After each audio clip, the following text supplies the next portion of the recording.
You know, I think I care deeply about kids. My background is in housing and homelessness and helping homeless youth. I've seen at-risk youth struggle, and those are the kids that get recruited into these violent groups. And I wanted our administration, together with our incredible police chief, I wanted us to be able to tackle that together. Well, talking about your background, you're a psychologist. How does that work play into the issues you've seen with the kids joining gangs here in Everett? You know, the kids that get recruited into these groups are often kids that are at risk. They don't have the stability and safety net that maybe other kids do in their homes or in their communities, and so they're just vulnerable to being caught up in that. And so when you give kids resources, stability, community connections, purpose, meaningful pathways, they don't end up being caught up in that. And so I think my background helped me have a better understanding of that issue.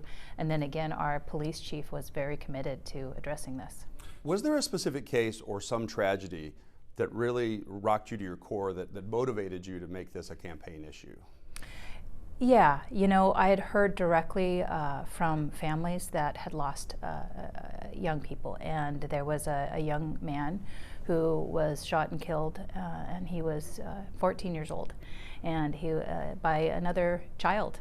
And you know, you think of something like that, and that just shouldn't happen in our city. You know, we have the resources to do better by these kids. There's a particular area of town that we're familiar with, Casino Road, which has been an issue for a long time, but I haven't heard of any shootings, definitely not gang shootings, in the last couple of years. What did you do right to address this issue?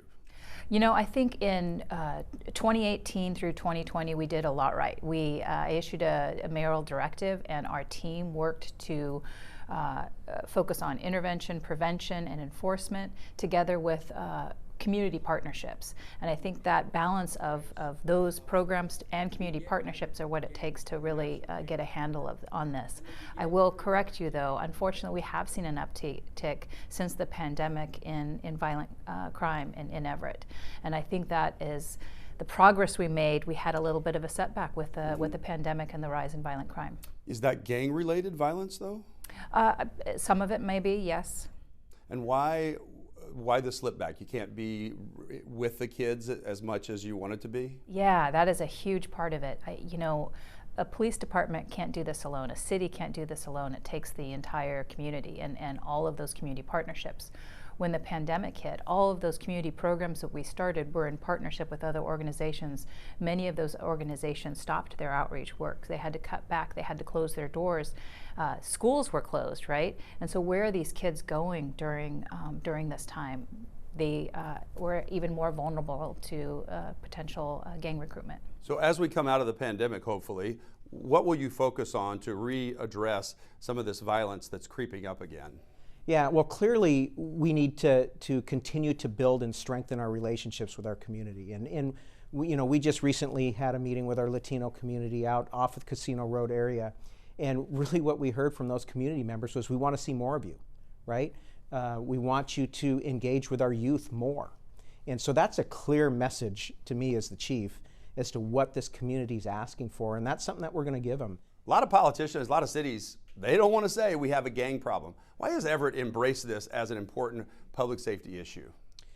Well, I think it's important that the first step towards addressing any public safety issue is acknowledging that you've got a concern, right? That you have an issue.